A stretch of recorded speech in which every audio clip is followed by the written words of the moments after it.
All right, what's going on, everybody? Welcome back to the Mostly Audibles podcast, hosted by myself, Jarrett Smith, with my co-host Ryan Gum. How are you doing, sir?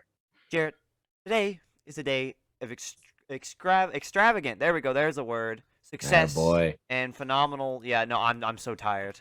Here I am, but we're surviving. We're thriving. It's a good day in all of sports. Oh, absolutely. I'm excited to talk about some of the things that have happened recently. We're gonna push it away from football for a second because we were talking a little bit before air, and we wanted to talk a little bit about NBA for 5-10 minutes. See where we end up with it. Right. Um.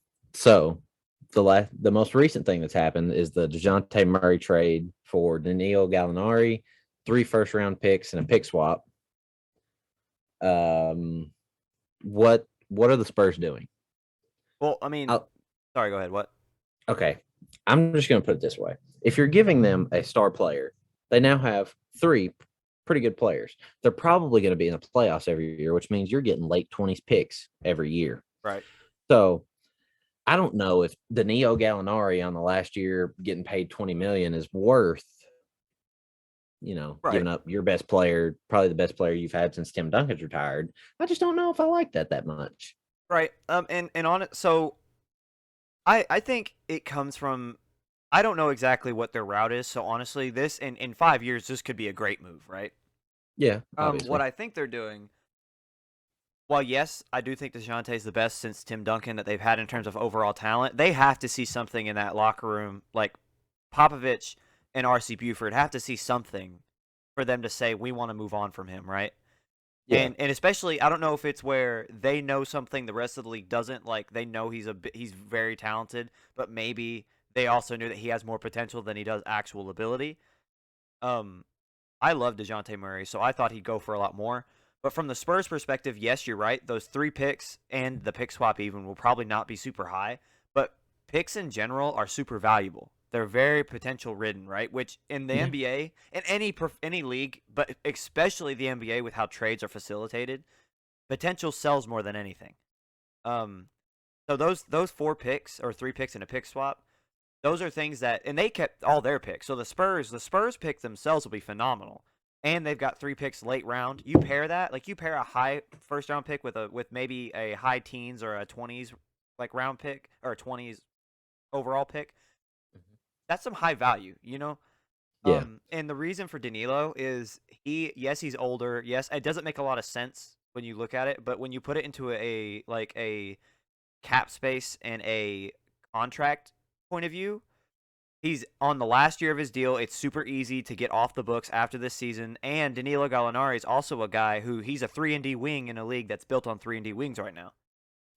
He's a guy that's super, like you talking about potential. You can sell maybe not so much as his future, but you can say to a playoff contending team, hey, this guy's on the last year of his deal, so he's easy to move off the books after the season. You need this type of player to win in a playoff series, and you can extort more value in terms of a trade return out of that if you wanted to deal him again. Yeah, I get that part of it, but I think just me personally, I love the way that team had been constructed. I thought they were like one superstar, like a 4 or 5. That was my thought process, was they were a 4 or 5 who was a superstar away from legitimately contending. Right. Because they were so deep, like they were 9 guys deep. Dejounte was a but basically a triple double waiting to happen most nights, and the rest of them are just really good role players, and that's what you need to win in the NBA. I think the Warriors prove it better than anyone. Oh yeah. And getting rid of the the guy who would be the second star, just I don't like that move personally. Yeah. I don't know. We've not seen the Spurs have to pull the plug. I like not in my lifetime. And No, so never. I we're in our early 20s. So like to see the Spurs for the first time make moves like this, it just means this is the first for RC Buford too, Yeah. at least in a long time. So I don't know where this team's going. I don't think it's as like yes, I do think the Hawks absolutely stole Trey or not Trey, sorry, Dejounte from the Spurs, but I don't think this is necessarily an awful move. It's not awful, but it's No. just, yeah, I See, don't like it. this is the move you make when in my mind, when you have a guy that's in his late 20s, early 30s, he's going downhill, and you just want him off the books. Not a guy who's in his mid 20s, about to enter his prime, an all-star. I think he was all defensive first team. Um, like, yeah, you think he would gotten a lot more. He probably should have. I don't feel like they shopped him that much. It's kind of like a similar Halliburton thing where they like, all right, we'll throw this player in here because we think he has value, not Right. really checking how much value he has Yeah. when it's obvious they could have gotten so much more out of Halliburton than Sabonis, even though Oh he is yeah. a really good player. It's just they could have gotten more. Oh, I agree, but this one feels more calculated. Like the thing about the Kings that happened mid-season, and you can Yeah. like exactly, you can tell they didn't really shop around. I was reading reports that people like other execs were like angry with Sacramento because they had no idea he was even available. Yeah. Like when they saw that deal, they were like, that guy was available. So it makes you think like if they had just told people he was available, what they could have gotten. But and we talked about the Spurs. I want to now talk about the Hawks because I listen, man. They have put themselves in a position to truly contend in an already really tough Eastern Conference. They have. I love the idea of a backcourt. Think about it. You already have a DeJounte Murray who he's had the experience of leading a team by himself. While that team wasn't super successful because of how it was built, and the youth that they have, he still has that one or two mentality. You pair Mhm. him alongside of Trey Young, who's been the leader of this team for a while, but also you give him a guy that can do everything he can't: defend, play kind of a one through I wouldn't even say a three. If you play a three guard lineup, you can play DeJounte as a three guard. Not turn the ball over. Exactly, yeah. Not a guy that'll turn the ball over. A guy that they can move to the point guard and give Trey some rest, and the offense actually stay consistent. Mm-hmm. Um, so I love it. And this gives the Hawks super flexibility because they kept John Collins. Like all their trade assets, you thought they would have had to have given away to get DeJounte. They can now trade away to get another like all star. Yeah, they have so much flexibility now. You got like you have to love the move that they just made. Yeah, Purely, purely based on Trey Young in general. yeah. He is the antithesis of Trey Young Oh yeah. when it comes to basketball. And not saying like Trey Young's a bad player or anything. I actually like him. I think he's really good. But Oh, both all stars. Yeah. yeah, you need both. You kind of need both.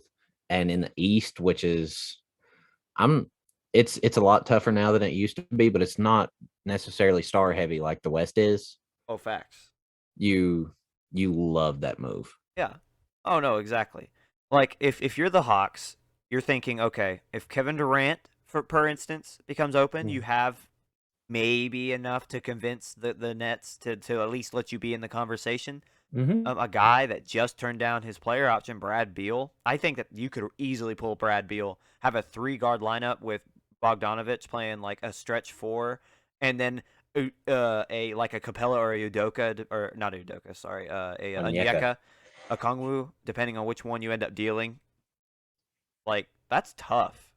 It is. You still have It's either going to be or. so hard. It's going to be so hard to play them now. Oh, I Like know. offensively, they've got Trey, John Collins, and DeJounte, and defensively, Capella. John Collins can play a little bit of defense. He can block some shots. Yeah. Whoever the probably I don't know if DeAndre Hunter's going to be there or not. Nobody ever really knows with the Hawks. They love to deal their wings, Oh, but that's fact. DeAndre Hunter at the three, who it plays incredible defense, and DeJounte Murray, you can kind of hide Trey Young like the Warriors did with Steph for so long. Yeah. No, I agree. I don't I thought I was reading somewhere that John Collins is done in Atlanta, so I don't think he'll ever play a game there. So they have to deal him, and that's I think that they're in a weird situation to where one of their young promising stars doesn't want to play there, and it's good for them because they now like they have to use and deal one of their assets in a year that is perfect for that. Oh yeah, it's a great year to finally do it. Yeah, to go all in and to bring in those guys that can have you compete for a championship. So this is Mm-hmm. if I'm an Atlanta fan, this is the most excited I think I've ever been. Um, Yeah, but besides when they went to the conference championship, oh, even this is still, top for them. yeah, like yeah, okay, sure, they won 60 games that year and then went to the ECF, but then they faced LeBron. Like I like as the Well, second yeah, you saw the Cavaliers get to the Eastern Conference Finals that year, you knew it was over. It didn't matter. yeah. Like, but now, like, you actually have okay. The best player on that team was who? Al Horford, Jeff Teague. Kyle Korver, Paul Millsap, Hey, maybe. don't disrespect Kyle Korver like I that. love Kyle Korver, and I actually thought that Hawks team was super fun to watch. But you can't tell me you actually thought that they were going to win it. Oh no, they didn't have a chance, but they were still a fun team to watch. Oh, for sure. Yeah, no doubt. But this is, I feel like in the Hawks fandom, this has got to be the first time in at least 15 years that they can genuinely say we have the chance of a championship level roster. Like Yeah. the last time I can think about them, it was a decade ago, not 15 years, when they had Mike Bibby, Joe Johnson, Josh Smith. I think Paul Millsap. No, I know for sure they had Al Horford, but I don't think Paul Mm-hmm. Millsap was yet on that team. But that was like, if that team came together, that was the last time you could have said, "Hey, this might be a championship level roster."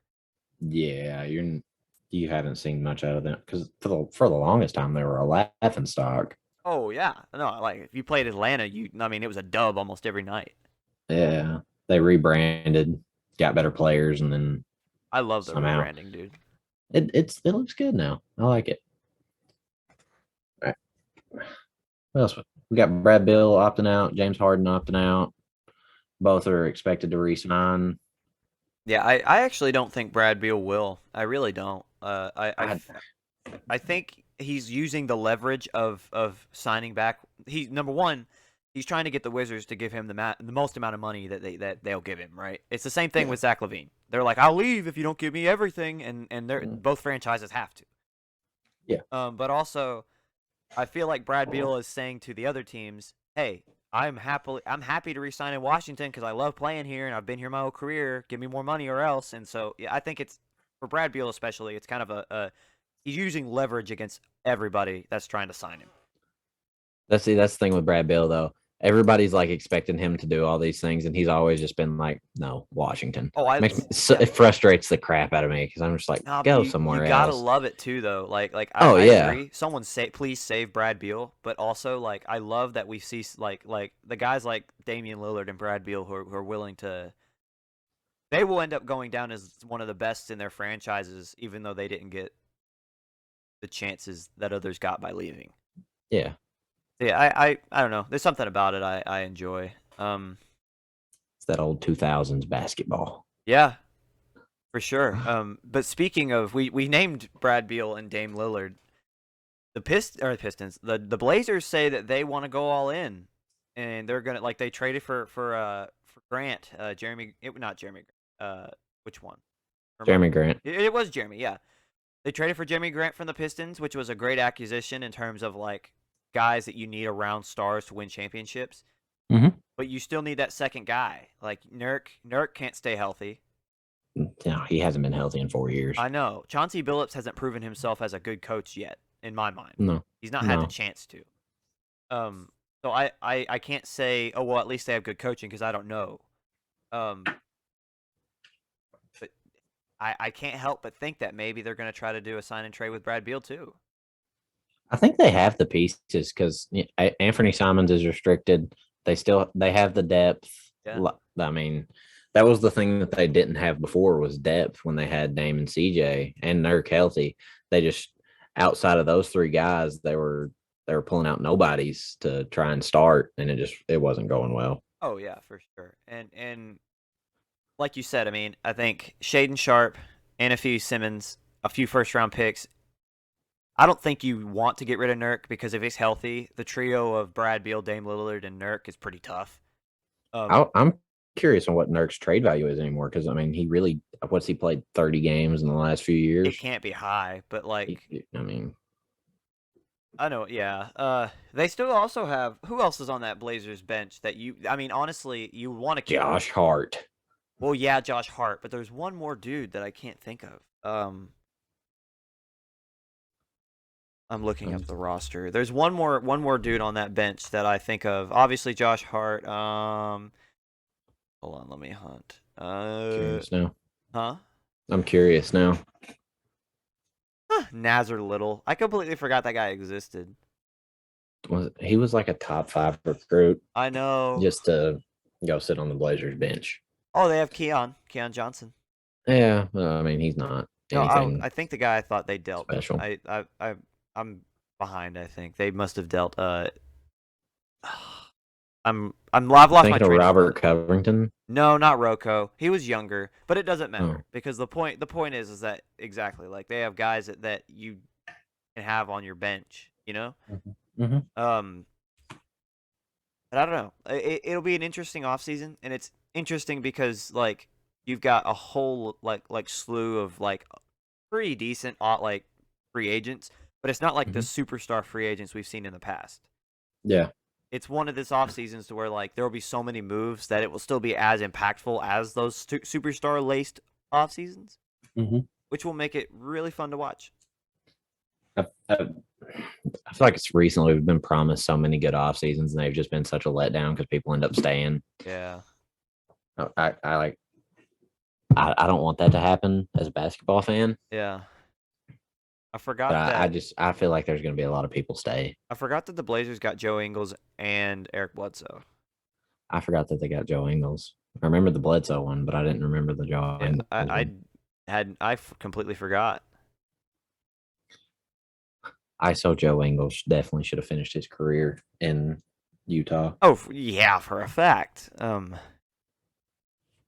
I mean, it is what it is, though. You know, like Yeah, it's sad. I love Joe Ingles. And it's we gonna can't be all get what we want. no, it's just gonna be weird seeing him in another team's jersey.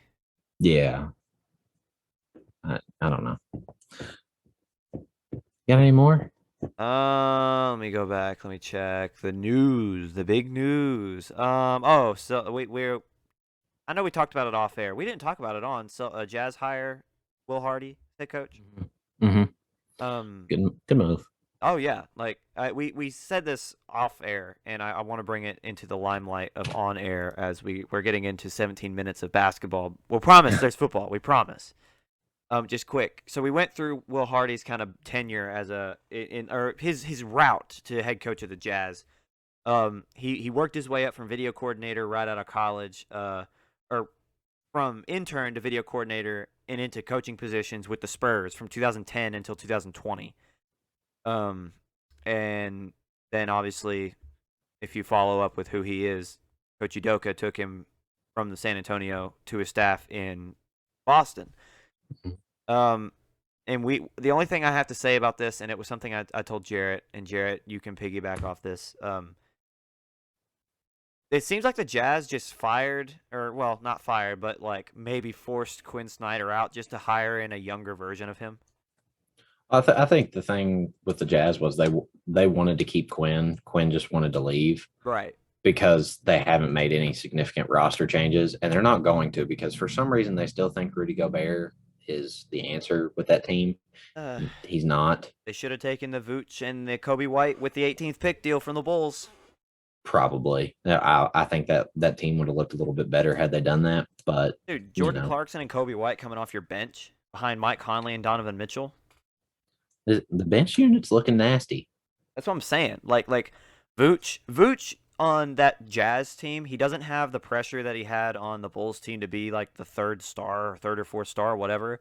He just goes out there to create some space, to rebound, to score a little bit, and it's just Donovan Mitchell's team, which makes it work even better in his favor. And like I said, you got a deep bench, you've got shooters all around Donovan Mitchell, vets that can help him. Like I don't know, I felt like that was the right move. It opens up a lot of cap space. Yeah, well, the Jazz aren't necessarily known for making the right moves all No, the time. I know it's unfortunate. I saw that. Now, like I do preface, big Bulls fan here, you know, big Chicago guy. I thought it was a great move. Yeah, I don't know. I wouldn't want Rudy Gobert on my team. I couldn't do it. I don't know. I mean, like, I mean, it would improve us. Gobert is better than Vooch. Yeah, but like you're still gonna have to take him out with 2 minutes left to go. Huge contract too. Yeah. Which is probably why. How much you want to bet that a lot of this is because the Jazz can't deal him because no team will give them more than what they. You know what I mean? Like, Oh, some teams probably giving them like a couple contracts that they regret and like a second round pick, and that's probably all they're getting. like That's all I would be willing to give. Like Yeah, you can have Rudy Gobert, or I'll take Rudy Gobert as long as you're taking like Danilo Gallinari and some other scrub who's making 15 million who's not even touching the court. Elon Wright. Yeah, I'll give you Danilo Gallinari, Delon Wright, and a second round pick for Rudy like Gobert. that's about as much as you're getting out of me. Yeah, I understand. I don't know. I mean, like I said, I felt like the Bulls offer was perfect. I think that's right on par with what he's worth as a singular player. Mm-hmm. Um, I don't know. Well, and we'll never know because the Jazz never pulled the deal, and we're still gonna see the Jazz make probably anywhere from the 3rd to the 6th seed, and they will be eliminated in the first round. I really pray that Donovan Mitchell requests a trade. And they'll probably get eliminated by Luka. I just want to put that out there. It'll be Luka Doncic that'll eliminate them again. Yeah, depending on which seed they get. It doesn't matter. No, whatever seed. It'll just be Luka. Just Luka every year. They can't run from Luka. The Jazz become Luka's Raptors like LeBron had. Yeah, no, legit. Like the Jazz are Luka's child right now.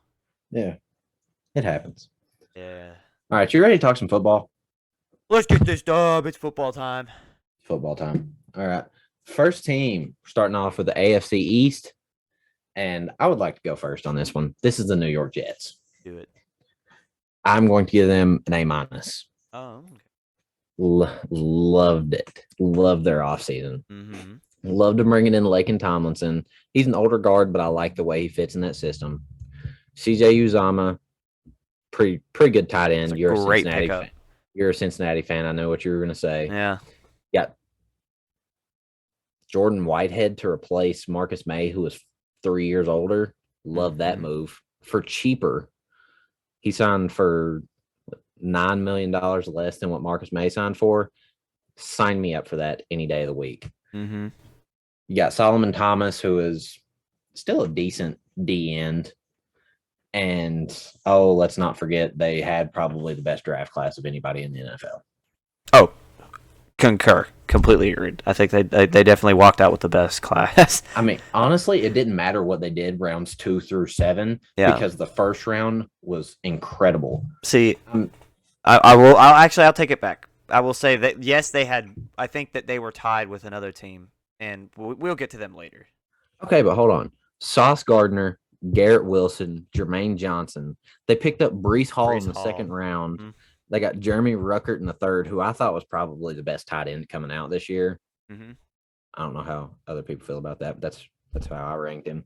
And then they had 2 picks in round 4. I'm not even really going to mention them. One of them will probably be really good, and I'll regret not saying their name. But you know what? We're just going to go off first 3 rounds. Incredible draft class. Loved it. A-.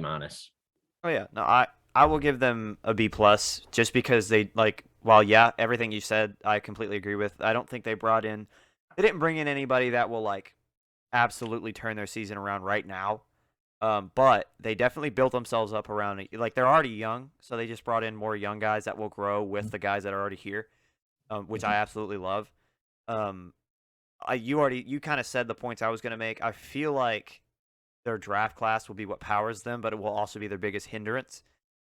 In terms of Zach Wilson, I mean, he's got a better line this year.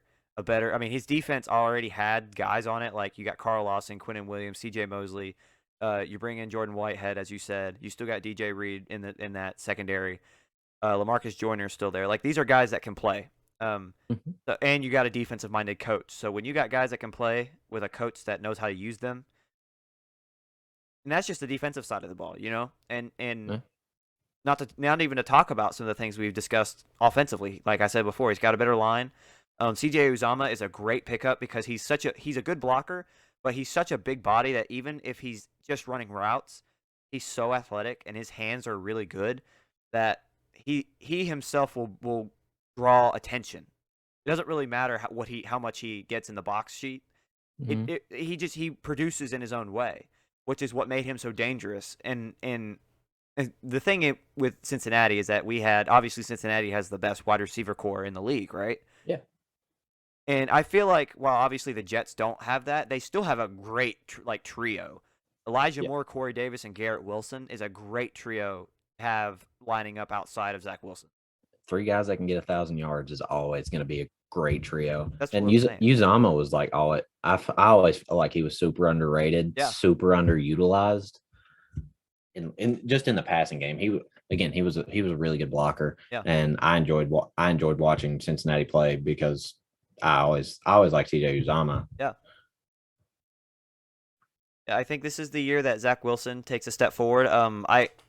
It's weird because like it's easy to look around at some other rookies and be like, oh yeah, like they might struggle, but the running back is a position that you don't. It's a wild card. You don't really know.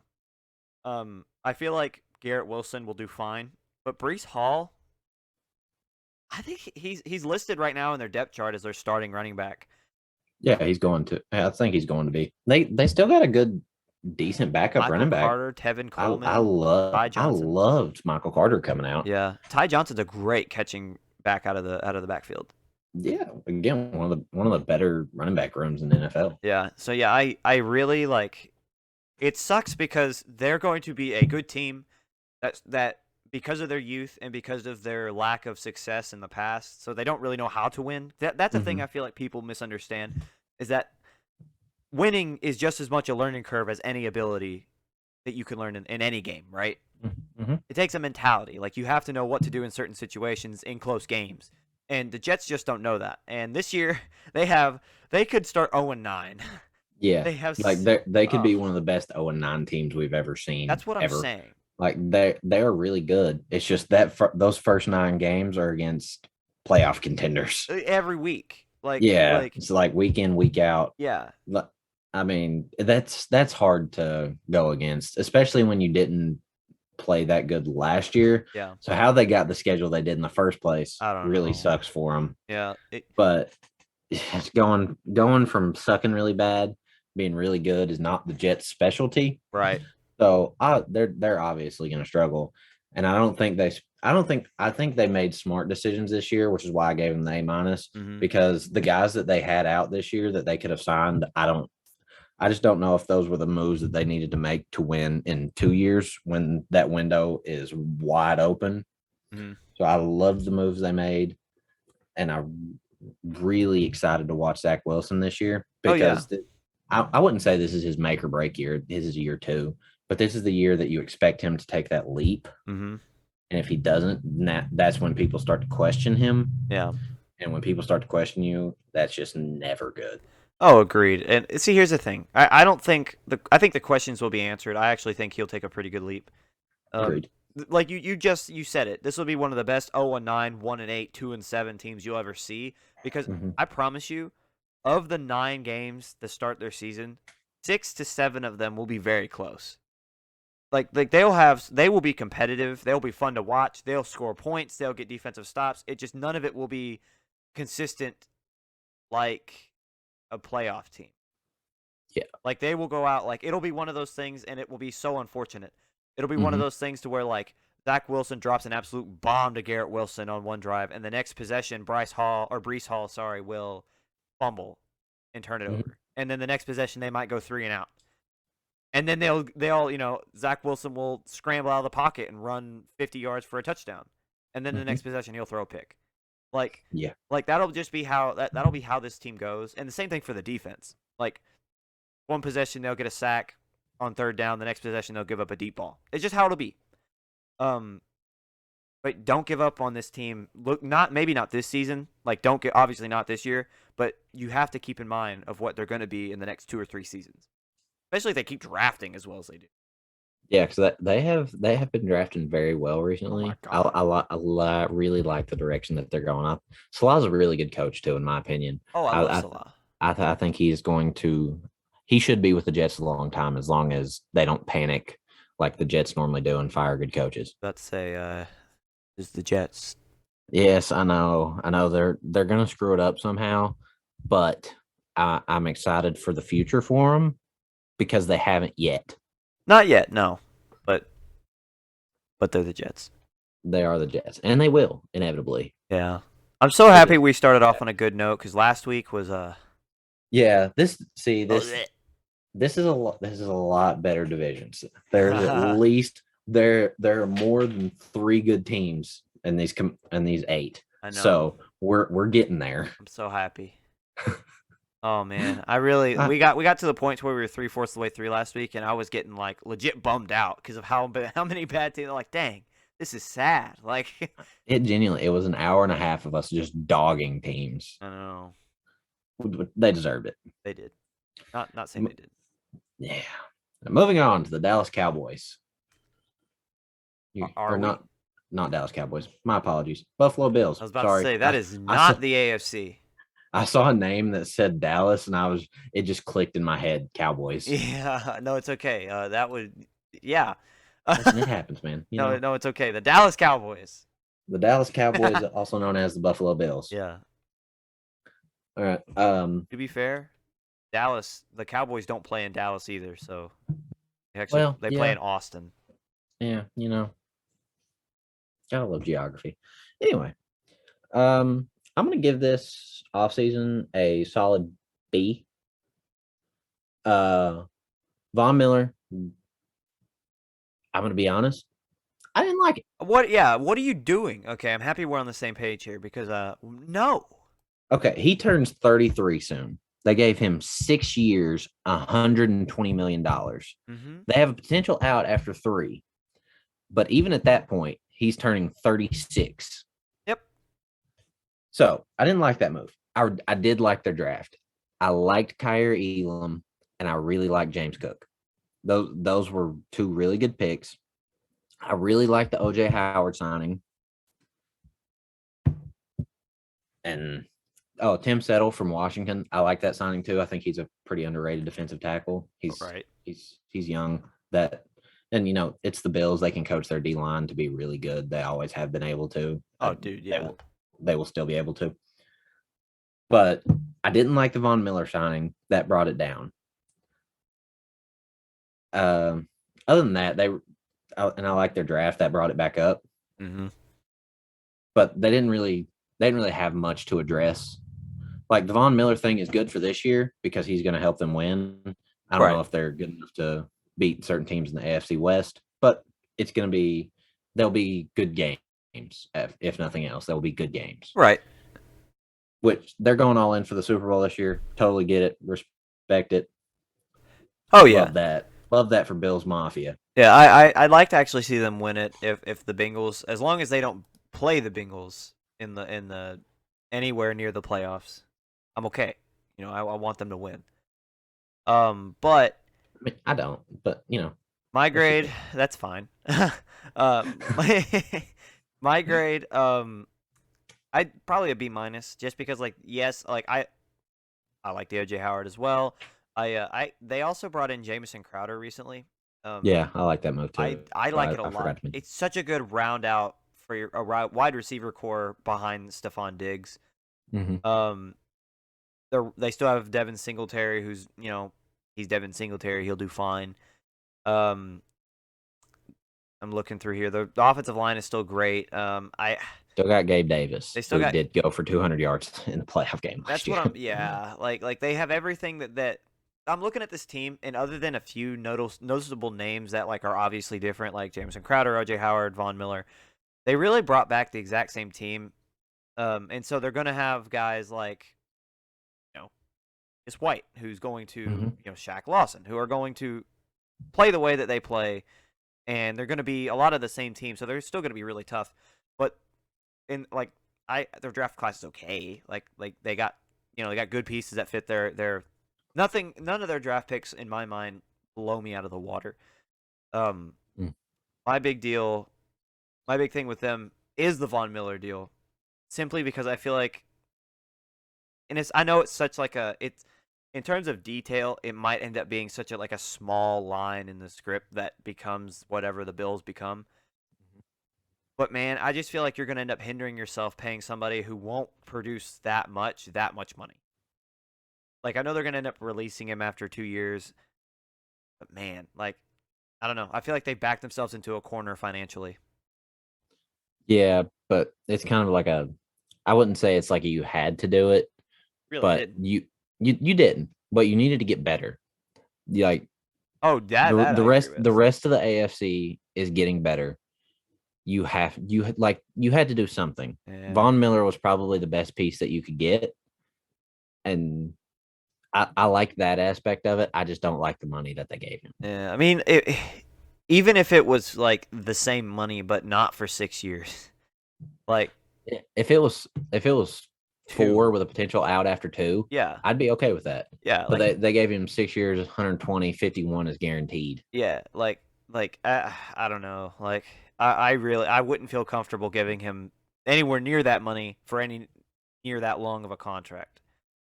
No, like 20 mil a year for him, that's good. Yeah, You can live with that. right, But 6 years, I don't dude, know about it. I don't know about it. dude. I don't know. I'll stick with my B minus. I like I said, I love this Bills team. I think they can. Mhm. They're definitely and should be considered a Super Bowl contender. Oh yeah.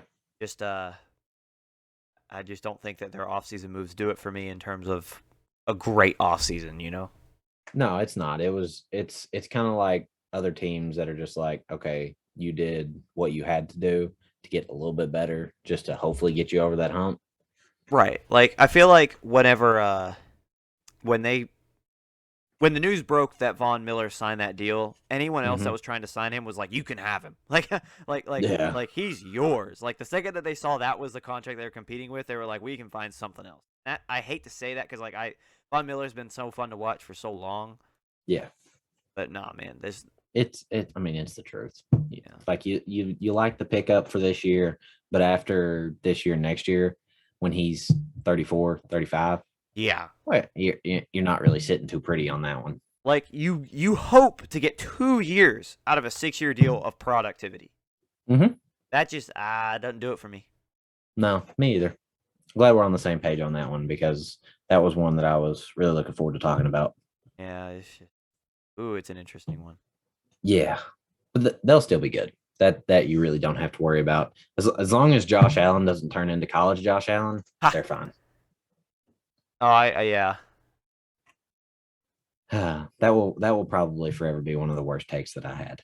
Oh, talking about how Josh Allen would be a bust. Yeah. Yeah, no, I remember hearing about this. Okay. In my defense, for the longest time, it was right on track. Even in year 2 in the NFL, it was right on track, and Was then it year 3, though? it What was. was it Have you seen though? his numbers from his second year? They were not good. Yeah, but this ain't his second year, my man. Like, I know. That's what I'm saying. I was wrong. I admit that I was wrong. that's I'm just giving you a hard time. That's funny. All right, I'm moving on to the next team. I don't like the Bills. Okay. The Miami Dolphins. Yeah. All right. Let's see. I'm trying to I've been sticking between a couple. So I like the Teron Armstead deal, even though he's 30. He's a tackle. He's still got time. Mm. Tyreek Hill, I like the deal for them. They got another speedy guy, but you still question Tua's arm strength because you have to. You don't really know for sure about Tua. Oh You, yeah. you don't. You can't say you know for sure what his arm is like or what his talent is like because it's 50-50. Like you really don't. He could either be really good still, he could be bad, he could just be average. Hmm. They really need him to be really good. They really need him to be really good. Oh yeah. But I mean, B plus. They didn't really have any notable draft picks. They did bring in a couple running backs. They got Chase Edmonds and they got Raheem Mostert. Sonny Also Michelle too. Sonny Michelle. Yes. Let me forget Sonny. How dare you? Uh, I'm sorry. Brought in a Melvin Ingram to help on the D line. I did like the Connor Williams pickup. He was very underrated with Dallas. Hmm. Really like that. They buffed up that old line, which is exactly what they needed to do. They did bring in Teddy Two Glove. You know, may even see him at some point this year, just because it's Tua. Oh no, we will. We'll see Teddy Yeah, Bridgewater.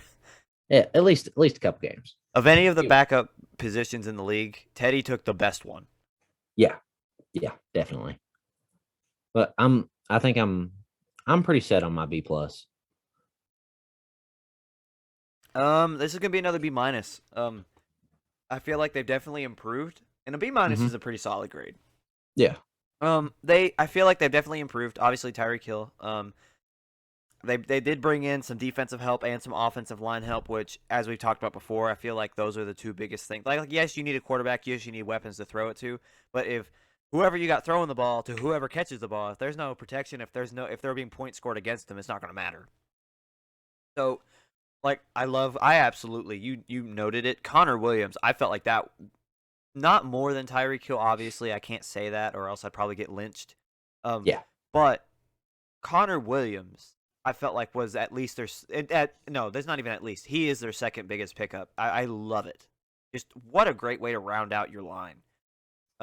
Especially for a young, really needing to prove himself quarterback. You give him Connor Williams. I love it. I think that's the Hmm. best thing they could have done. Not more than Tyreek Hill, even though I kind of would like to say it. Um, but yeah, Connor will always be protecting Tua. Tua will not always be getting the ball to Tyreek. Um, I mean, that's fair. yeah. But anyway, I love I listen. I love that the Miles Gaskin experiment is over. Um, I Yeah. don't I there was so much promise, and I'm happy that we've seen a team that just says we know it's just not going to work. So you bring in three really serviceable running backs who all can not only run the ball behind now a decent offensive line, but all three can come out and catch. Um, all Big three thing are with those quick. three is that they need to stay healthy, but you brought in three of them. So odds are at least one of them is going to be healthy for every game. Right. Like right now, your worst running back is Miles Gaskin, who's still got potential. Yeah. I'm looking You can down their live with that. receiver chart. Lynn Bowden's still there, bro. Hey, Lynn, gotta love him. Lynn, like he's a guy that can still make plays. Jalen Waddle, if he can stay healthy.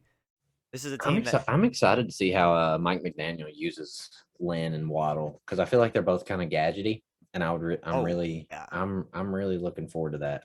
we're gonna Also, can we? see. I think we should get into the Brian Flores situation that happened in Miami. Okay. They fired him. Uh huh. I don't get it. I still have not yet come to terms with why you fire a guy like Brian Flores after he had the season that he had. Yeah. I did like the Mike McDaniel hire.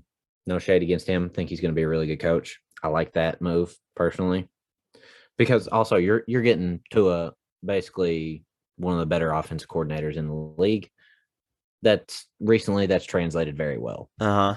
Like that personally. But Brian Flores was one of the better coaches in the NFL. And I think he showed it He still quite is. often. He still is. Love that my Steelers picked him up. Love it. But that was such a, for lack of a better term, shit show. Yeah. I Yeah. think that honestly, if it hadn't been for that, their offseason grade might have been a little higher for me. But because of that, it was B plus just because the moves they made still really good. But also the Brian Flores situation, not good. Didn't like it. No, no, I completely agree. I mean, I feel like this is one of those things that we need to look into the owner and see exactly what his intentions were. Because what's the point in bringing him in if your only goal was to get him to lose? Yeah. So I don't know. This obviously isn't one of those like punishable by making him sell issues, but I don't know. There's just something wrong in that franchise. They're really I don't know what it is, but I can smell it. I don't know. Yeah. It's a bad situation. He kind of got screwed out of it because he actually was a good coach Oh yeah. and they actually won because that's how the NFL is supposed to work. You're supposed to try and win. Right. And he won with a lot less talent than what they're throwing out there next year.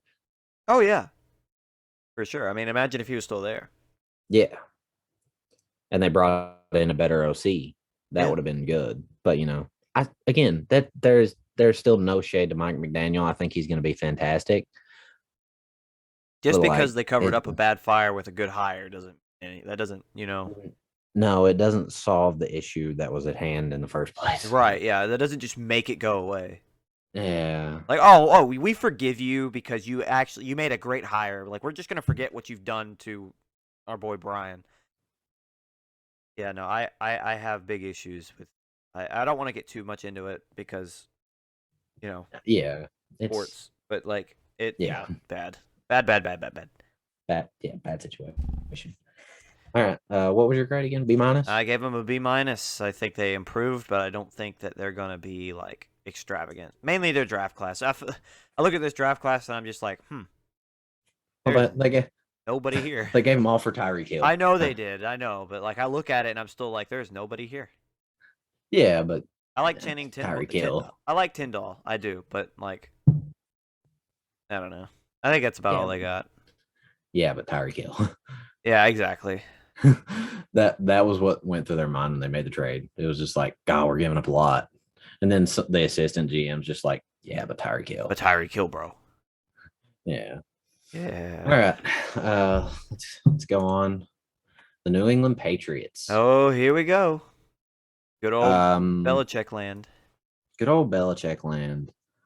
I'm going to give them a very solid, and I mean very, and I'm not going to be generous. D. No, D plus. I like the Jabril Peppers signing. Other than that, they let J.C. Jackson walk. Didn't like that. They didn't draft that well. I mean, Cole Strange was a projected third, fourth rounder. I get this year's draft class. You kind of had to take your guy because it wasn't very stern in anything. But Cole Strange, definitely an overdraft.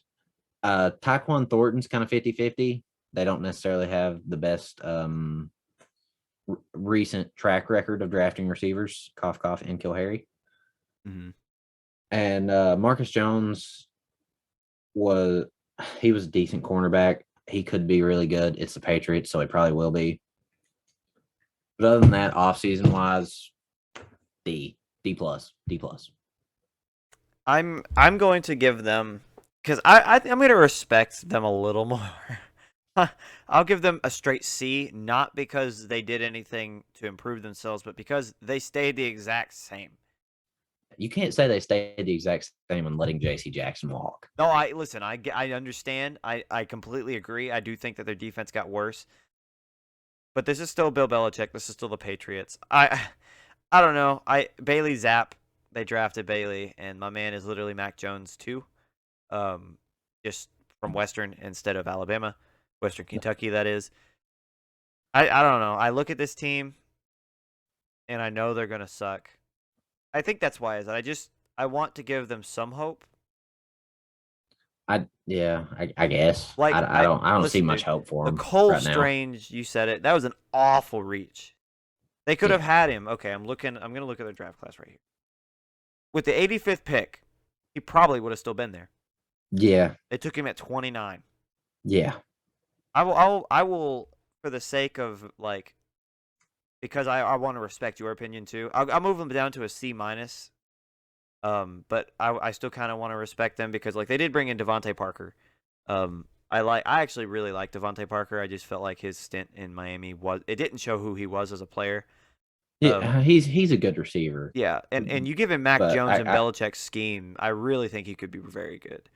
Yeah, I like that. I like that move. Yeah, like their line is still serviceable. They still have Damian Harris. James White could come back healthy, and he's always a great receiving back. You still have, like, I'm gonna say Nelson Aguilar. He's a serviceable receiver who can and will probably find his way into the top 3 over Kendrick Bourne.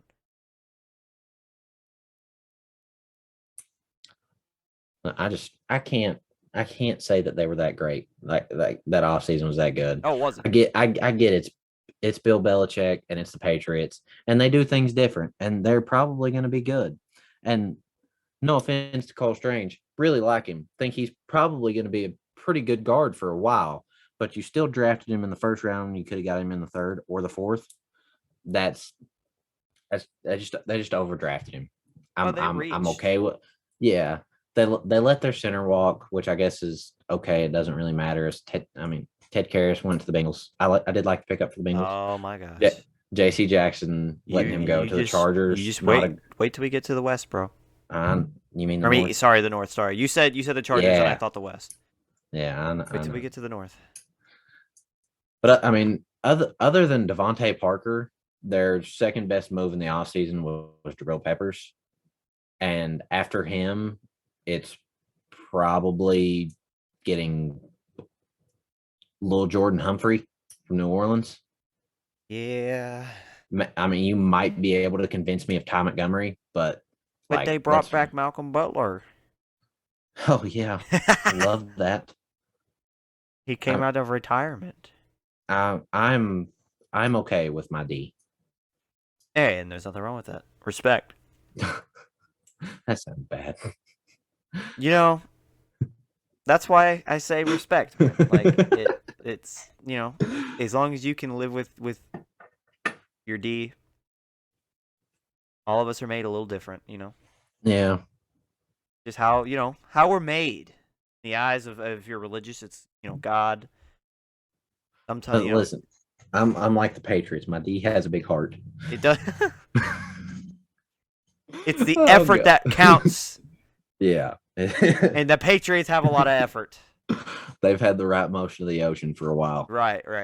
Like they had. I'm gonna use like in terms of like association, they had the girth for a long time. But yeah, they did. They did. They had a lot of girth. They did. Now they've regressed. They've gotten older. Some would say they've even changed people.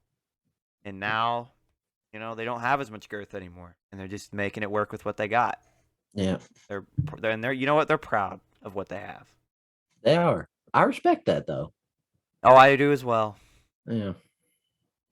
Yep. God, what's wrong with us? I don't know. I was literally moving on. Off of Off that. All right. It's time for the NFC. Yay. So excited about the Philadelphia Eagles.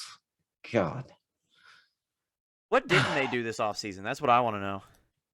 I'm trying to think here. I'm just looking through everything they did, and listen, bro. Are you want to go first here? I'll let you go first. I mean, I can if you really want. First off, go ahead. Let me hear it. The AJ Brown deal was probably the steal of the century.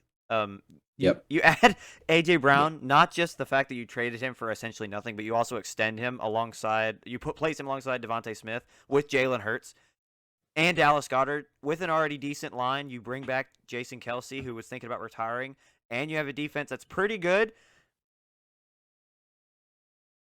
With a good draft class, listen, bro. Everything about this team, everything that they did, from drafting to trading to signing, they did with the absolute best. What's the word I'm looking for here?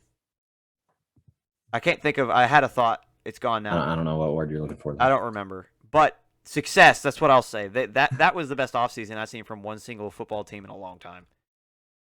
Ooh. That was really good.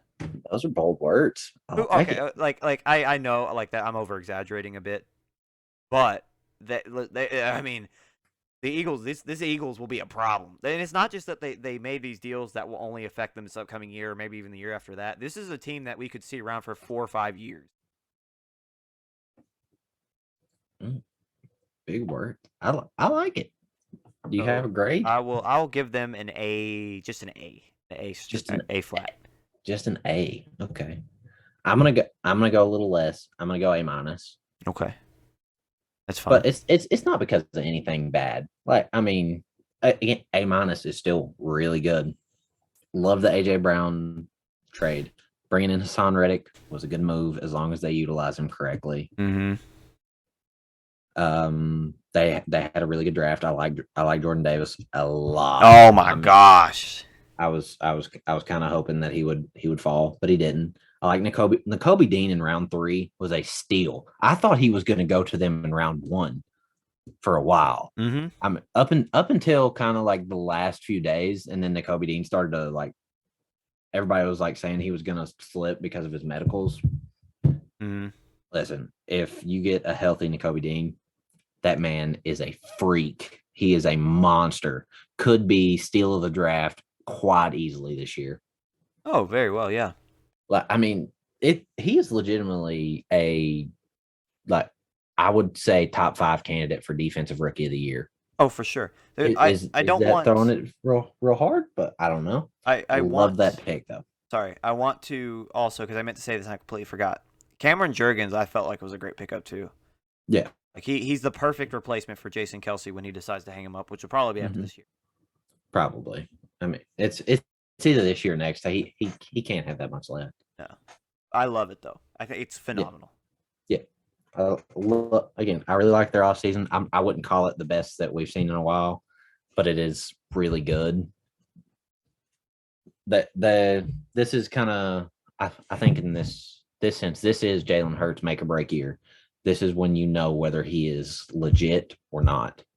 Oh yeah, and hey, even if he falls, okay, say he doesn't have the best year, Minshew Mania gets another shot at it. I knew it was coming. I knew it. Gardner Minshew with the stash is gonna come out, and he's going to absolutely light him up. Lead the Phillies. Great, the Phillies. I'm gonna call them the Phillies. I know that's baseball. I don't care. They're gonna go straight to the Super Bowl, and Gardner Minshew is going to be fantastic. That's Pittsburgh fan in me hopes they never see another Super Bowl. No, listen, but I understand. That's my projection. That's my hope. That's my dream. I love Gardner Minshew. And not being sarcastic, I actually think Jalen Hurts will have a really good year. Have you seen him working? Like, have you seen the videos and pictures of him working out? Oh yeah, he's a dude's monster. Beast. Yeah. Like I see all the work he put in with all the potential he's had and the weapons he's got around him now. Jalen Hurts is going to be a problem. He's so good. I really like Jalen Hurts a lot. I really hope that their coaching doesn't fail him though. That's what scares me every single time when it comes to these guys that have endless potential, but they're just not that great when they come in, is that the coaching is just going to fail them because they can't use them correctly.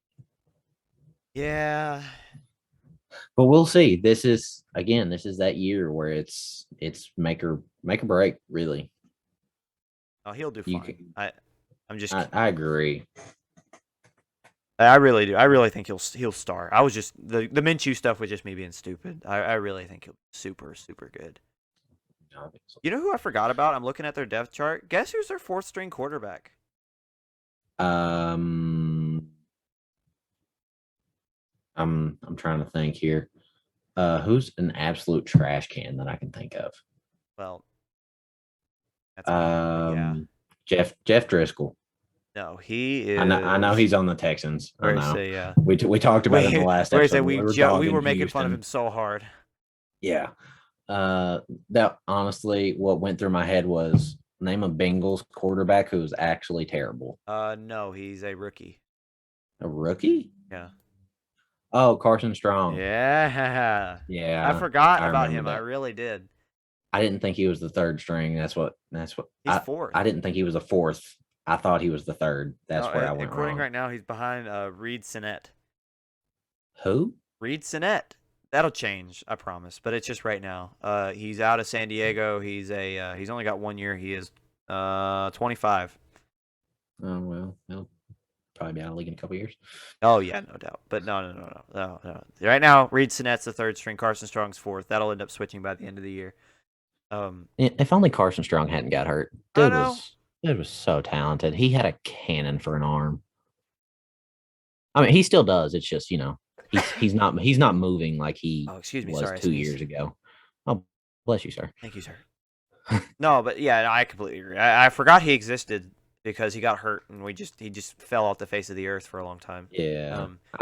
I mean, at the beginning of the year, there was talk of him still being a first round talent, but it just fell off because he just wasn't the same, and I think a lot of people know it. Yeah. He could still be very good though. Like you never really put it past. Oh, he definitely has the potential. Yeah. If he gets healthy, if he gets the right kind of healthy, not just healthy as soon as possible, but healthy, he could be very dangerous. Oh, scary, terrifying even. Yeah. No, he was that was a good UDFA. Oh, yeah. Really, really good UDFA. All right, sir, are you ready? Yeah, let's go on to the next organization, which is the New York Giants. I'll start on this one because I'm actually kind of excited to talk about this. Okay. So if I was rating it based on their draft, B plus, but I'm not. So B minus. Mm. Still, I love the draft. The draft was really good. Um, Signed Mark Lewinsky, who will help that offensive line. Brought in, the one of the best in the game, Tyrod Taylor. Oh yeah. Yeah. But free agent wise, they really didn't do anything that was that eye popping.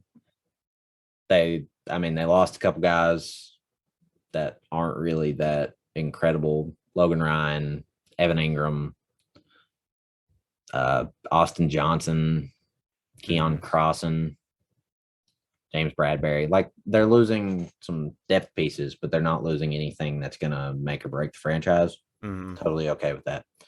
Really like their draft. Daniel Jones is still a terrible NFL quarterback. And it doesn't matter what they do with this team as long as he's the quarterback, because they're going to suck. Yeah, they declined his 5th-year option.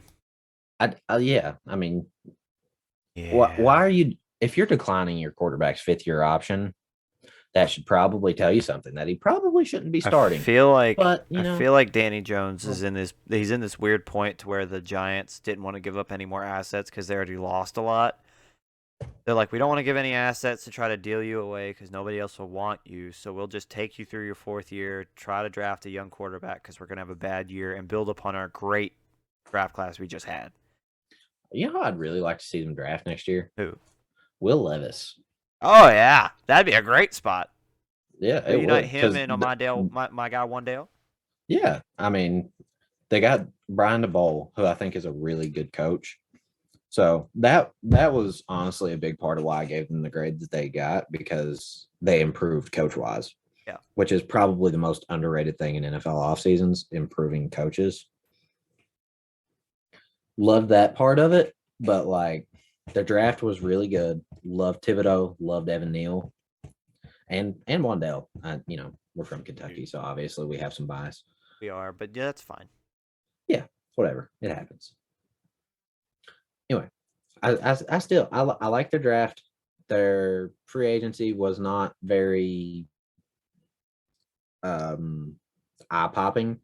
That's because genuinely this roster isn't bad. It was pretty good, pretty damn good last year. If we're going to be honest, it was pretty good. The issue was they had a trash can as a head coach and a trash can as a quarterback, and that combination in the NFL means you are going to suck. Yeah. Hence why they had a top 10 pick. Yeah. B minus on. I'm firm on that one. Yeah, no, I'm actually going to give them the exact same grade, not because of anything they've done in the offseason. I mean, well, in terms of not draft. Let me exclude the draft, okay? Yeah. Anything pre or post draft after the season has been awful for them. Like, yes, they bring in a few guys, but they've lost. Like, you talk about that depth. They lost so much depth. Yes, they still are relatively the same team, but in my mind, there's depth is the one of the most important things you need, and they have so much less of it right now. And then on a team with the exact same guys that still didn't do very good last year, yes, they have a lot of talent, but for every reason that you just said, they were still bad, and now you telling me that their team overall is worse. So yeah, if not for their draft class, they would probably have like a D range. But listen, yeah, every week I've talked how much I love Von Thibodeau. Yes, you have. I still think he's the best player in this draft. I love everything I've seen from him. And I think I think for the Giants, that was a great pickup. And then you turn around the pick after the next pick and get Evan Neal. You're telling me this team put 2 of the biggest additions you could have in one draft class on both sides of the line? I mean, there was a point in time where both of them were fighting for who was going to go first overall, and they got both of them at 5 and 7. That's incredible, dude. I think I was talking earlier about how you said that you thought the Jets were and I just kind of off the cuff I was like, yeah, but then I forgot. I looked over and saw the Giants and was like, wait, never mind, because the Giants they're one of the few teams I think that can compete. Yeah. Okay. Like, even I will give you that one, because it was pretty good. Even their later rounds, while they might not have been phenomenal, they were the best for that spot. Yeah, Like, I get we both like Wandale. I mean, yeah, oh he yeah, was electric to watch. yeah. No, so they got a lot of talent, a lot of guys that they can develop. Because I think DeBoll will be a fine coach. My biggest issues with them is that they've got an aging, injury-riddled wide receiver core.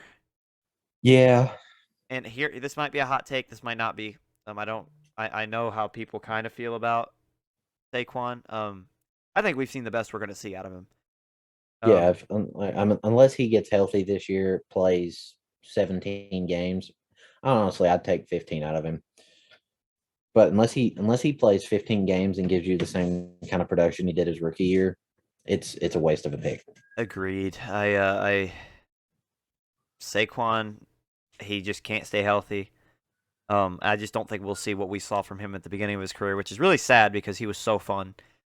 It was so promising. Yeah, but then you're telling me behind Kenny Galladay, who's an electric wide receiver, like, and Darius Slayton's When he's got, healthy. yeah, when he's healthy. But you got Darius Slayton, who's okay, Wendell, who's fine. But then directly behind Kenny Galladay, you got Sterling Shepard and Hmm. Kadarius Toney, who are both good when healthy.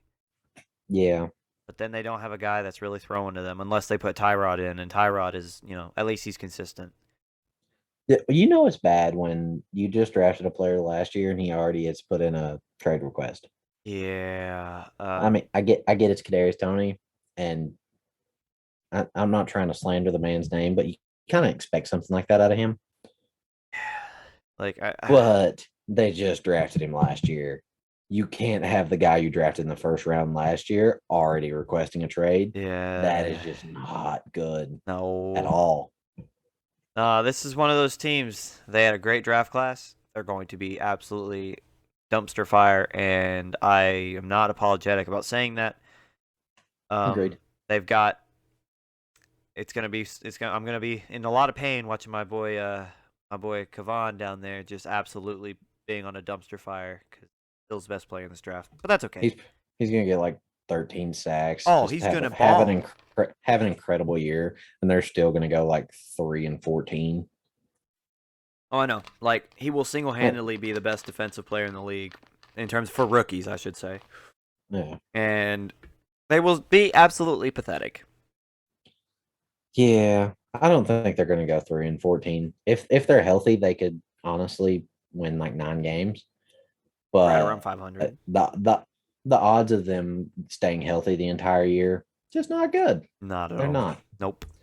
No, I mean it's sad you expect this team to get injured at some point. Yeah. They're probably going to have two guys out on offense at some point just because that's how it's gone for so long. Yeah. They're trainers, bro. Yeah, so I'm gonna go C minus. I don't know if I said that. Actually, no. I think I said C plus. No, you What did. did I You say? said B minus. B minus? Yeah. Oh, I'm taking it to C plus. All right. That's fair. I'll stick with B minus. You know, I just yeah, it's the Giants. It is the Giants. What can we say? Going on to the next dumpster fire, the Washington Commanders. Hey, they do have a plus. At least they picked a name. They did. I actually Is wasn't like I was beginning to come around to the Washington football team. it wasn't it wasn't terrible. It wasn't good, but it wasn't terrible. Oh, come on. You know it's rubbing on you a little bit. Just just No, just it just just you just Jared, you just a little bit, Jared. Just a tiny bit. no no no Just a little no. bit, man. I'm gonna be honest. I still called them the Redskins. Ah. No. I will not lie. Jarrett, no. I will not lie. But they're not. They're not now. Now they're the Commanders. Yeah. The commies. The commies. Yeah. They Why didn't they traded. go with the Spiders or something? Well, they could have gone with like the Red Tails or the Red Wolves, but apparently some dude like trademarked all the names that they were gonna use, and so they had to go through this huge process, and so then they went with Commanders. Yeah. Well, you know, it is Washington. That is What an organization that is. Really feel bad for Ron Rivera for having to go through all he has to go through right now. Yep. Because he has to deal with so many different questions from so many different sides. Oh yeah. Well, I mean, they're probably going to be the Sorry team's about probably going to that. be sold soon. Yeah, it has to be. I mean, like, there's no way they allow Dan Snyder to continue being the owner of that team. Nope. It can't happen. They did make good moves this offseason. They didn't draft that well, in my opinion. But they made good moves. Drafted all right. Well, I mean, they didn't draft terrible. It just Jahan wasn't. Dotson's It was. good. Brian I Robinson's good. I agree. Jahan Dotson's good. I don't know if he's worth a 16th pick.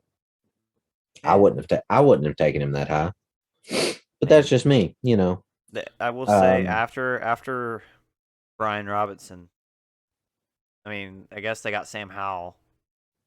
I did like the Hal pick because in round 5 you're probably not finding much better value than that. Take the shot on the quarterback. He could be good, could be bad. You don't really know. It's quarterbacks taken after the first round. They're always just kind of, I would say, like 25-75, not 50-50. Yeah, There's the chance they hit, and there's probably a more than likely chance that they don't. But the chance that they do is a lot greater than any other position that you're going to take in that round. I'll tell you what, dude. I love Mathis. Okay, I did like Fedarian Minutes. Better say, you could say what you want to say about this draft class. That's fine. I thought Mathis was a great pickup. In round 2, great value. Yeah. I enjoyed that pick. But other than that, I thought they reached on Dotson. Brian Robinson was okay. I mean, he's not really going to do anything. You still have McKissick and Antonio Gibson, so he's not going to touch the ball probably at less than 50 carries this year, Yeah. which probably not what you want to see after off out of your third round running back. I don't really know much about Percy Butler. I'm gonna be honest. Cole Turner, I know he wasn't bad from what I saw of him. Didn't really watch too many Nevada games, but he wasn't bad. And I'm not really gonna mention round 7. You mean not Chris Not mention. Paul? Yeah, they're drafted in the 6 foot point guard of the Suns. The third string right guard? Yeah, sorry. Wow. I know I'm a terrible human. But they let Matthew Ioannidis walk, Brandon Scherf, and I think the big one, Kyle Allen. But here's the good news: they brought in Andrew Norwell and they brought in Trey Turner, so you didn't really miss a beat on the offensive line. It's still not going to be great because the tackle positions aren't that good, but your guard positions solid. You respect that. Outside of that, Terry McLaurin finally got a new deal. Good move for them. Needed to keep him. You kind of had to. He's the best wide receiver you've taken in 10 years. Is the franchise right now. Yeah, he is. He is what they've got. Carson Wentz move. You didn't really trade much for him. I know how you feel about Carson Wentz. Hear me out though. Oh. I didn't hate it. Oh. I didn't hate it. Honestly, Wow. good move for him. He doesn't have as much pressure put on him with Washington as he did with Indy because Indy was trying for a Super Bowl, and I don't think he is the Super Bowl quarterback that he was unless you have more weapons around him. Which, no offense to Indy, last year it was old Ty and Michael Pittman. Right. They weren't going to win a Super Bowl with those as the two best receivers. No. I'm sorry. I like Michael Pittman. I like Ty. They're just that it's not good enough. It's not. I agree. So you give him Terry. I don't. Who's their second receiver? Curtis Samuel. Curtis Samuel. I like Curtis. His running backs are pretty solid. I mean, they're not Jonathan Taylor, but they're very. If you put all four of their running backs together, they might equal Jonathan Taylor. Well, You know I'm right. Don't even try to play nice. Just call it like you see it. Call it like I see it. Okay. Yeah, sure. If you put four people together, they might maybe come up to Jonathan Taylor. Yeah. Maybe. There's a chance. Not a good one, but a chance. Still. I think I can give them C+. because they really just stayed the same. They didn't really do much to get that much better. They're probably gonna finish second in the division behind the Cowboys, maybe third. Honestly, they could finish second or fourth. I mean, there's two options for Depends them, on what really. Jets we see. Because if you told me by talent to pick them to And the finish, Giants. yeah, or no Jets, or sorry, no, sorry, yeah, you're right. Wait, no, the Eagles. Wrong green team, man. Am I? Yeah, sorry, I'm being really stupid. I'm really tired. That's what Um, happens, man. no, yeah, I think they'll finish. They'll finish. It'll be between Dallas and Philadelphia for one. Yeah, probably. And I'm then okay and with my then C plus. say what? I'm okay with my C plus. Yeah, I this is tough for me. Is this going to be the one where you're the harsh one? Maybe because like I just don't. I'm looking around like their draft. Like we just went through their draft and like yeah, okay, got some good guys. Like we like Mathis and Dotson just kind of like they took it. I do like Brian Robinson a lot. He really won't see much of the field up behind Gibson and Kissick. I mean, their receiver core is really top heavy with McLaurin and Samuel, and then Logan Yeah. Thomas is down there, and he can't stay healthy. Yeah, if he was healthy though, he's a good tight end. Yeah, oh yeah, definitely, but he's not healthy. Yeah. Their line, as you described, so they'll be inconsistent with a guy that's inconsistent under center. hmm Um, their defense still has really noticeable names. I really like Montrez Sweat. I'm watching him at Mississippi State for Oh, terrorizing the SEC.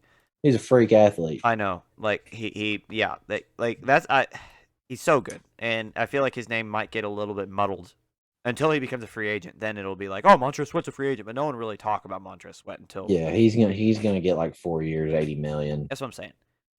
Like there's still Kendall Fuller down there. You got Montrez Sweat. You got Chase Young. Like they got names. Jonathan Allen is the kind. I mean, He's good. he's good. He's He'll be the good. guy that kind of gives the way for Mathis, um, or Yeah, teaches him. Um, yeah. I don't know. I look at this team and I'm just like, you didn't really get worse because you actually locked down a quarterback. Like whatever they had, like Kyle Allen, or I was it know. Kyle? Not Kyle Allen. Taylor Heineke. I mean, I don't mind Taylor Heineke. Like the as inconsistent as Carson Wentz can be, the fact that they have him locked down at quarterback is good. Is an improvement. Yeah, it is. But like their best things that they did was that they kept the talent that they already had, and this team's hmm already not very good. Yeah, Um, this is kind of like an off season you have if you're competing for a Super Bowl. I think I said the same thing about the Titans. uh, Even though the Titans are actually competing for a Super Bowl, they're just not going to win it. I go C minus. I will be somewhat respectable. They did bring in pieces and kept the pieces they needed to, but they didn't improve. They didn't sign any big time free agent. Their biggest move was they bring in Carson Wentz, and anybody that even sniffs a football will know that is not that's not a move you make if you're trying to improve drastically. Yeah, that like they're going to be a hard football team to beat because they're well coached Oh and yeah, their defense is good. but that doesn't have anything to do with their offseason. Like No, this isn't us trying to predict what season they'll have. This is us looking at yeah, what they have. How will what they brought in? How will that affect their season and what they did? Yes, obviously the guys that they brought back and the guys they brought in will be very well coached and they'll be tough to beat because they have talent. Yeah, but in terms of like what did they bring back? What did they add to their team? It was next to nothing hmm other than Carson Wentz. yeah. I that's such a car. Yeah, Carson Wentz. That's all I can say. Yeah, I'm gonna be harsh. I don't see. I was expecting you to go with like D plus. And I'll go C minus. I will be a little bit. I'll be a little bit lighter on it because I could go honestly. I wouldn't feel bad for a D plus at all. But I get that. because they did Carson Wentz was just good enough of a signing or a trade in my book to lock down that quarterback spot and to have some consistency. That does make them better in some aspect. Yeah. Just enough to make them above that D plus range. Yeah, I agree. I enjoyed that. Oh, let's see. Oh, let's go on to the next team because I'm excited to hear your opinion on this one. The Dallas Cowboys. I'm gonna be. I don't want to be that guy, but I'm going to be that guy. Huh? Um, C minus. Well, I feel like welcome. I'm being kind. I feel Welcome. like I'm being a little generous on that. Maybe. They lost Randy Gregory, lost Cedric Wilson, lost Lyle Collins, and Connor Williams. Yeah. Those are four really big pieces. Even Cedric Wilson was their 3 last year. Like they brought in James Washington to replace him, and James Washington wasn't even getting playing time over Ray McLeod. So I just no, he is he's not what I thought he was going to be coming in. Draft wise, I did like Tyler Smith. Sam Williams was okay. I mean, there's a reason he's an edge that got drafted in the second round. He's obviously got talent, but he wasn't good enough to be a first rounder. Jalen Tolbert out of South Alabama, again, okay. Probably not going to, turn anything around. I mean, like outside of that, like they didn't do anything good. No. I'm changing my grade. D plus. D plus. All right. Yeah. No, I think it's fair. You got. I don't like it. I'm not even being biased towards them right now just because they're the Cowboys. This was a terrible offseason. Oh, it was. No, it was pathetic. Like this is your chance to go all in for it, and you let the guys that are going to help you go all in walk. Yep. I mean, obviously they didn't have the money to sign all of them, but like if you sign 2 of them, I don't see what's wrong with that. It's just like they didn't do anything to get better when this is the year that they could take the NFC. Yep. NFC is about wide open. It really is. Once you get past the Bucks and the Rams, who else is there? No, Because it's not great. Oh, I agree. No, it's so wide. Like exactly. Like the Packers are like me. Yeah, I mean, Like again, they'll be yeah, competitive because of Aaron Rodgers, but like yeah, who else you got? but Like the Saints or like yeah, the Packers aren't winning a Super Bowl this year. They're no, not. no. I mean, that we'll save that one for next episode. But they didn't do that great this offseason. I'll put it that way. Did you bring back Aaron Rodgers? Yes. At what cost? Everything. Apologize for the Marvel talk, The but Thanos references yes, are strong. it felt needed. It felt like it fit. Anyway, D plus. The Cowboys should have went all in this year. They didn't, and they're still going to be 30 years without a Super Bowl. Yeah, I am right there with you, my friend. I D plus all the way around. Mm-hmm. They needed to bring back Connor Williams. I think even the signing. Like I can understand why because like they can't help that Randy Gregory bowed out last minute. They all but had him signed back.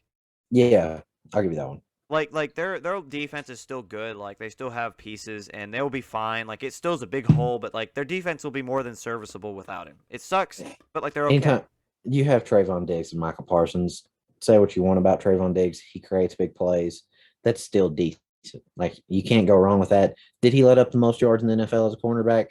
Yes, but when you got a guy that's going all or nothing, that's going to happen. Well, dude, and not just that. They still got DeMarcus Lawrence. They still got Dante Fowler. They still got Van Der Esch. Like they have more than just a couple players to make plays and to be serviceable on that defense. Leighton Vander Esch. God, he is that man. Literally was one of the most promising linebackers in the NFL at one point, and just somehow has completely sucked. I I know. don't get it. He signed for 1 year, 2 million. Could you imagine? Like 3 years ago, if someone had told you Leighton Vander Esch signed for 1 year, 2 million, you would have laughed in their face. Yep. No, I would have. that's why I name him is because I don't know. Like I just feel like he's been disrespected a lot. He's played bad. I just think that with the opening in that defense, they need another star, and I feel like this will be his year to this is his year. Yeah, this is his prove it year because he's hitting free agency again next year. Yeah. You have you have to be old Leighton Vander Esch, even though he's only 26. Yeah. And I don't know. Like But I don't know. Letting Lyle Collins and Connor Williams go, just that one. I didn't even I name get Lionel you. Collins. Yeah. Yeah, I mean, Lyle Collins is so good He's too. so good. Loved him. Like thought he was going to be incredible. Glad I was pretty right on that one. Great pickup for Cincinnati, by the way. Oh, what can I say? What can I I, say? I know. Shut your mouth. Oh, okay. Once again, next week's gonna I be so great. It's gonna be so I can great. see a shitting grin on your face. Oh my God, I wish you could see it because it's there. Yeah, I know. Oh, All right. No, I can't talk about the Bengals anymore. but to round out the Cowboys, here's the thing too. I understand why you deal Amari Cooper. Yeah, we didn't even talk about that. That's That's what I was about probably to deal. that's, Yeah, like because their offseason was so bad after that. yeah. Like, okay, listen, you deal Amari Cooper because that was before the Randy Gregory fiasco, correct? It was around the same time. I don't know like what's happened first. Like, I understand you deal Amari because you're thinking you want CD to kind of take that next jump. But if Yeah, I you're, get that. huh? I get that. I I mean, do. I respect that, but If you're this team, I don't know. I just don't think like having CD Lamb, Michael Gallup, and Amari Cooper with Connor Williams on your line. I just think that that's too much to give away, too much to let go. yeah, Especially for I everything you just just said. Like they yeah. could have made that work, Mm-hmm. but they didn't. And now they're without Amari Cooper. Their line is awful, and I'm like once again, or not awful. That's just not was what it was. And like I said, Mm-hmm. like I don't want to give them too much crap because Randy Gregory did all but sign and then back out last minute. Not their fault, but they still lost him, which still is some blame on them. Um, Yeah. so yeah, I don't know. I D plus all around. I definitely I look at him. Oh, also underrated piece. They still have Mike McCarthy as a head coach, and he is trash. Yeah, so yeah, they in a year that they probably should win a Super Bowl, they will not. They will probably not even win their division. That'll probably be the Eagles. They'll still compete because the division is just dog trash, and they will I, still try. I don't. I still think they win the division. They're still too talented. I mean, Ah, Dak's a good quarterback. Zeke and Tony Pollard still good, and CD and Gallup are I'm going good. Philadelphia. On it right here, right now. You Will I remember this what? come February? Come, I should say late December. No, but I'll call it now. Oh, I'm Late getting. June. I'll go ahead and tell you. I do not like the Philadelphia respect. I don't like it. It's like you're coming at me. For Philly and Cincinnati in this episode have just been like daggers. Listen, man. I don't. Hey, my name's not on the logo. Okay, I'm just here to provide comedic relief and sidebar. So Yeah. I don't know what more you want from me. We're called mostly Audibles. I'm going to throw all the shade because Pittsburgh, Cincinnati, whatever. Hmm. This is what I'm here for. I was born for this. Yeah. Okay. Okay.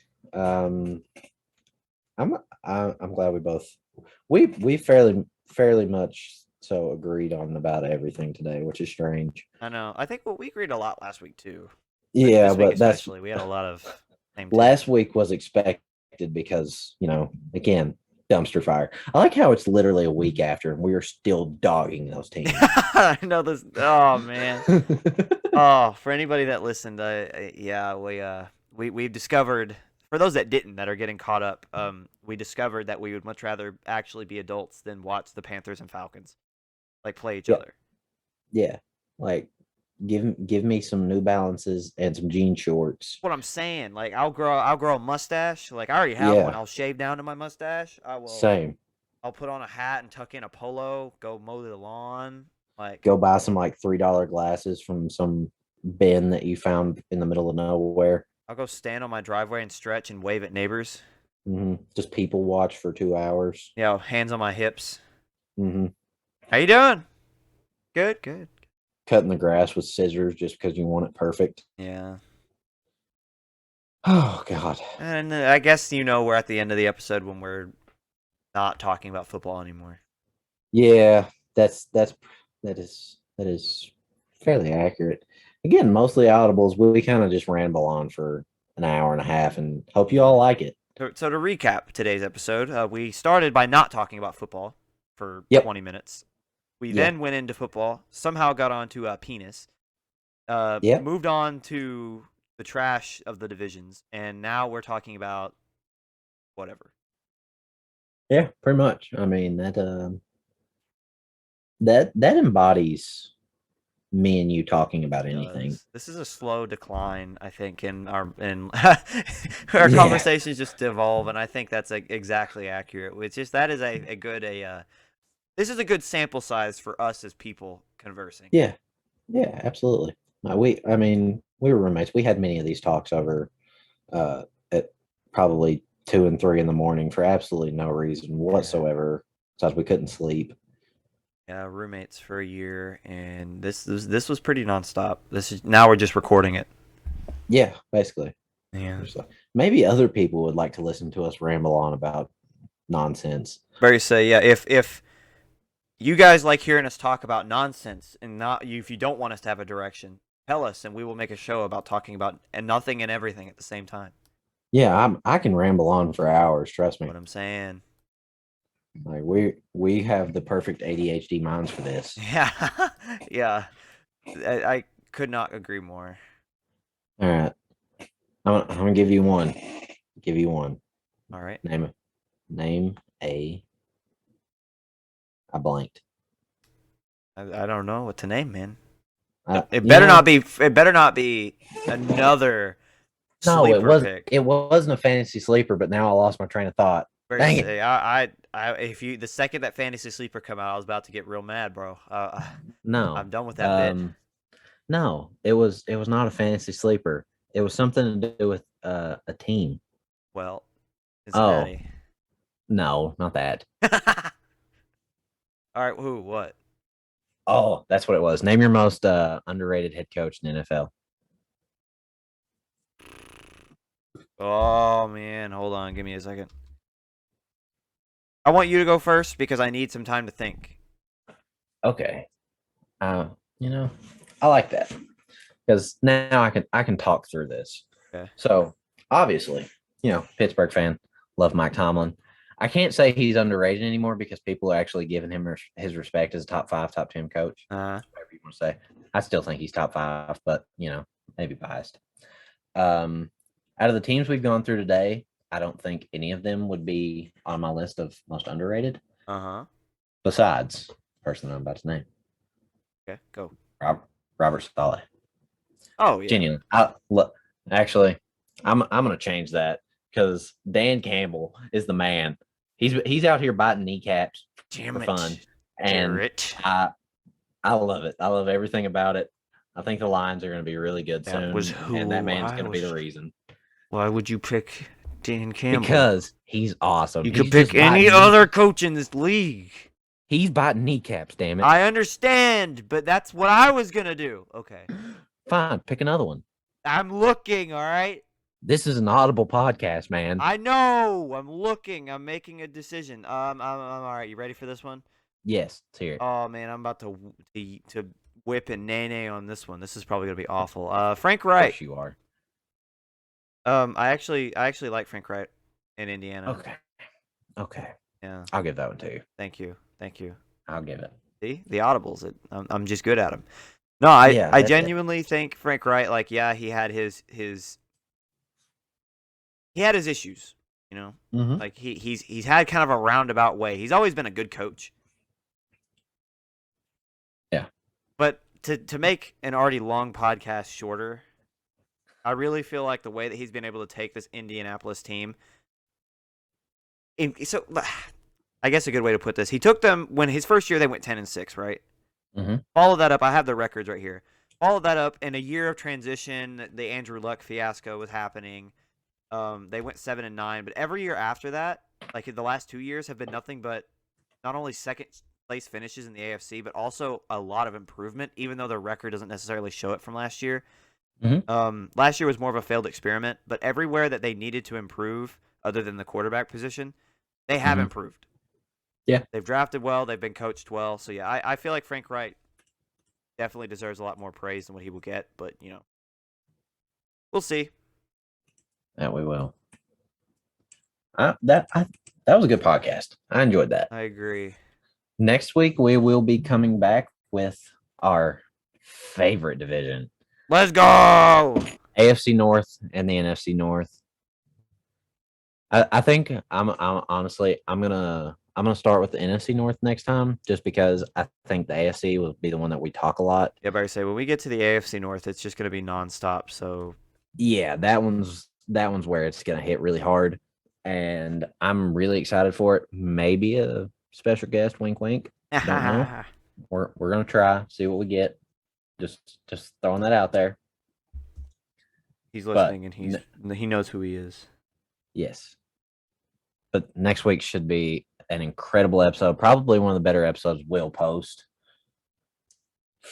in the off season because, well, there's not much left of the off season now. It's starting to get into training camps, and we're seeing we're about to see some live football. I know. We've got it should be around 70 days till the opening. I know, man. Like the school year starts August 15th for me, and then right around the corner at football. Well, I don't have school anymore. Lucky. Love that. I dropped out, so. Roll Kerns, baby. Roll Kerns. Eastern Kentucky. All right. All right. This has been Mostly Audibles with Ryan and Jarrett. We'll see y'all next week with the AFC North and the NFC North. See you guys. See ya.